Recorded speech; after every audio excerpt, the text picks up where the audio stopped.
Hello students, good morning. तो आज हम जो आपका 14वां लेसन है पहलवान की ढोलक, जो कि फणीश्वर नाथ रेणु द्वारा रचित है, उसका जो गद्यांश 6 है वो आरंभ कर रहे हैं। तो इस गद्यांश में जो लेखक हैं उन्होंने जो गांव में जो स्थिति थी, भयानक जो स्थिति थी, यानी पहले तो वर्षा नहीं हुई, फिर जो अनाज की कमी थी और महामारी के कारण जो गांव पर जो प्रभाव है उसका चित्रण इस गद्यांश में किया गया है। तो आरंभ करते हैं। अकस्मात गांव पर यह वज्रपात हुआ। अकस्मात अचानक ही क्या है भी गांव पर जो बिजली गिरी।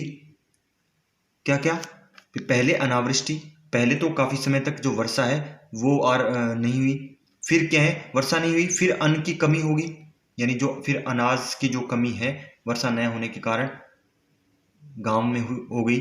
तब मलेरिया और हैजे ने मिलकर, फिर बाद में मलेरिया और हैजा ने मिलकर क्या है गांव को बुनना शुरू किया। यानी जो मलेरिया और हैजे की जो महामारी थी उसने क्या है भी गांव, उसके कारण जो गांव के लोग थे वो क्या है मृत्यु को प्राप्त होने लगे। यानी इस महामारी का जो प्रकोप है वो गांव पर आरंभ हो गया। गांव प्राय सूना हो चला। तो इन महामारियों के कारण क्या है जो सारा गांव था वो सूना हो गया था, सूना हो चला था। यानी प्रत्येक जो गांव से क्या है अनेक लोग मृत्यु को प्राप्त होने लगे थे। घर के घर खाली पड़ गए थे। यानी कई जगह तो क्या है भी पूरा का पूरा जी घर क्या है खाली हो गया था, यानी मृत्यु को प्राप्त हो गया था। रोज 2-3 लाशें उठने लगी थी। एक ही घर से क्या है प्रतिदिन 2-3 लाशें उठने लगी थी, जिसके कारण लोगों में खलबली मची हुई थी, जिसके कारण लोगों में जो घबराहट का जो माहौल है वो उत्पन्न हो गया था। दिन में तो कलरव, कलरव का अर्थ होता है शोर, हाहाकार, हाहाकार का अर्थ रोना पीटना, और हृदय विदारक रुदन, यानी हृदय को छीनने वाला विलाप के बावजूद भी लोगों के चेहरे पर कुछ प्रभा, प्रभा का अर्थ होता है चमक, दृष्टिगोचर होती थी, यानी नजर आती थी। हालांकि क्या है भी दिन में जो शोर शराबा या जो रोना पीटना होता था तथा जो हृदय को फाड़ने वाला विलाप होता था उसकी आवाजें आती थी, लेकिन फिर भी क्या है इनके बावजूद भी लोगों के चेहरे पर कुछ प्रभा, यानी जो कुछ चमक है, कुछ चमक है वो दिखाई देती थी, दृष्टिगोचर होती थी, यानी दिखाई देती थी। शायद सूर्य के प्रकाश में सूर्योदय होते ही लोग कांकते कूकते कराते अपने अपने घरों से बाहर निकलकर अपने पड़ोसियों और आत्मीयों को ढांढस देते थे। पर जैसे ही क्या है भी जो सूर्य का उदय होता तो लोग क्या है भी कांकते कूकते, यानी खांसते या सूखी खांसी से कराते हुए अपने अपने घरों से बाहर निकलकर लोग अपने पड़ोसियों के घर जाते थे और या अपने रिश्तेदारों को क्या है ढांढस देते थे, यानी धैर्य बंधाते थे।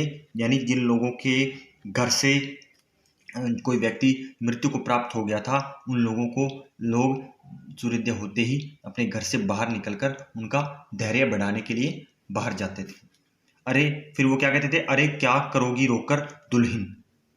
तब वो क्या है वे रोती हुई स्त्री से कहते थे भी हे बहू, भी अब रोने से क्या फायदा है, रोने से अब क्या होगा, जो गया सो तो चला गया, वह तुम्हारा नहीं था। यानी जो व्यक्ति संसार से जा चुका है वह अब लौट कर आने वाला नहीं है। तो आप यही समझ लो भी वो तुम्हारा था ही नहीं। वह जो है उसको तो देखो, भी वो तो जो जिसको जो मृत्यु को प्राप्त हो गया वो तो चला गया, लेकिन जो इस समय तुम्हारे घर में मौजूद है या तुम्हारे पास जो जिंदा है उनका तो तुम क्या है भी देखभाल करो। यानी जो लोग हैं वो एक दूसरे का जो ढांढस है या धैर्य बनाने का प्रयास कर रहे थे। आगे हैं गद्यांश पर आधारित प्रश्न। किन कारणों से गांव में वज्रपात हुआ, क्या क्या कारण रहे थे, आरंभ में दिया हुआ है इस प्रश्न का उत्तर। गांव प्राय सूना क्यों होता जा रहा था, यह भी आसानी से आप इसका उत्तर दे सकते हैं। दिन में लोगों के चेहरे पर कुछ प्रभाव यानी कुछ चमक क्यों दिखाई देती थी। लोग अपने पड़ोसियों तथा आत्मीयों यानी अपने पड़ोसियों तथा रिश्तेदारों को क्या कहकर ढांढस देते थे। आगे है गद्यांश 7। गद्यांश साथ में कवि ने जो रात की भयानकता है, उस भयानकता में जो पहलवान की ढोलक के हैं भी एक तरह से एक उत्साह का बढ़ाती है, तो उसका चित्रण किया है भी किस प्रकार जो पहलवान की जो ढोलक है उसकी जो आवाज़ है वो आधे मरे हुए व्यक्तियों में या जो इलाज से रहित लोगों के लिए क्या है भी एक तरह से संजीवनी का काम करती है। तो इसी स्थिति को इस गद्यांश में चित्रण किया गया है। रात्रि की विभीषिका को सिर्फ पहलवान की ढोलक ही ललकार कर चुनौती देती रहती थी। यानी जो मलेरिया और रेजे के कारण क्या है गांव के लोगों में निरंतर जो अनेक लोगों की मृत्यु हो रही थी, चारों ओर विनाश फैला हुआ था। तो इसलिए जो रात थी, दिन की अपेक्षा जो रात थी वो और भी भयानक थी, और उसी भयानकता को क्या है जो पहलवान की जो ढोलक है वो चुनौती देती रहती थी। यानी जो रात के समय जो पहलवान है वो अपनी ढोलक बजाता रहता था और ऐसा लगता था भी जो पहलवान की ढोलक है वो ही, उसकी आवाज़ ही जो ये रात की जो भयानकता है उसको सामना कर रही थी या उसको ललकार कर चुनौती दे रही थी। पहलवान संध्या से सुबह तक चाहे जिस ख्याल से ढोलक बजाता हो, पहलवान यानी जो लुट्टन पहलवान था वो शाम से लेकर सुबह तक चाहे जिस विचार से ही ढोलक बजाता हो, यानी उसके मन में पता नहीं क्या विचार था, जिस विचार से वो ढोलक बजाता था, किंतु उस ढोलक के कारण किंतु गांव के अर्धमृत यानी जो आधे मरे हुए जो लोग थे या औषधि उपचार या जिनका इलाज चल रहा था या पथ्य विहीन का अर्थ है यानी जो इलाज से रहित थे, उन प्राणियों में वह संजीवनी शक्ति का काम कर रही थी। एक तरह से प्राणों को भरने का प्रयास कर रही थी या उनमें एक तरह से उत्साह भरने का प्रयास कर रही थी। बूढ़े बच्चे जवानों की शक्तिहीन आंखों के आगे दंगल का दृश्य नाचने लगता था।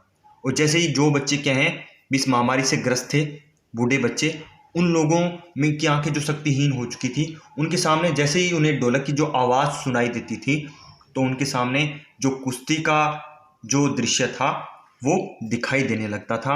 स्पंदन शक्ति शून्य स्नायुओं में भी बिजली दौड़ जाती थी।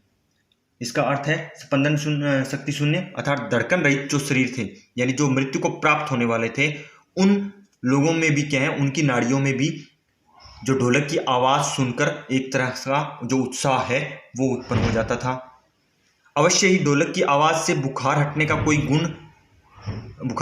का कोई गुण था और न ही महामारी की सर्वनाश शक्ति को रोकने की शक्ति थी।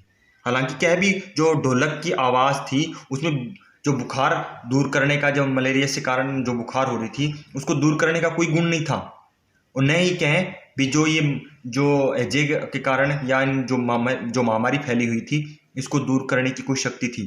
पर इसमें संदेह नहीं, पर इसमें कोई शक नहीं कि मरते हुए प्राणियों को आंख मूंदते समय कोई तकलीफ पीड़ा नहीं होती थी, मृत्यु से वे डरते नहीं थे। पर क्या है भी परंतु जो ढोलक की आवाज़ है उसको सुनकर क्या है जो मरने वाले लोग थे उनको क्या है किसी तरह का कोई कष्ट नहीं होता था, यानी वे मौत से नहीं डरते थे। अर्थात प्रमुख रूप से जो ढोलक की आवाज़ है उसको सुनकर जो गांव के अधमरे व्यक्ति थे या जो मृत्यु को प्राप्त होने वाले व्यक्ति थे उन्हें किसी तरह का दुख नहीं होता था। आगे है इस गद्यांश पर आधारित प्रश्न। रात्रि की विभीषिका यानी रात्रि का जो भयंकरता थी उससे लेखक का क्या अभिप्राय है, उसके माध्यम से लेखक क्या कहना चाहता है। प्रश्न नंबर 2 है रात्रि की विभीषिका में कौन लोगों को सहारा देता था, आसानी से आप इसका उत्तर दे सकते हैं। प्रश्न नंबर 3 है पहलवान की ढोलक की आवाज़ का लोगों पर क्या प्रभाव पड़ता था जैसे वो उसकी आवाज़ सुनते थे। प्रश्न नंबर 4 है ढोलक की आवाज़ किन लोगों में संजीवनी का काम करती थी, एक तरह से प्राणों को डालने का काम करती थी या एक तरह उत्साह बढ़ाने का काम करती थी। संजीवनी यानी जीवन उद्धारक जो दवा होती है उसको संजीवनी कह सकते हैं। तो इस तरह इन दोनों गद्यांशों के जो आप प्रश्न हैं वो आपको फेयर बुक में अच्छी तरह इन गद्यांशों को पढ़कर लिखने हैं, यही आपका होमवर्क है।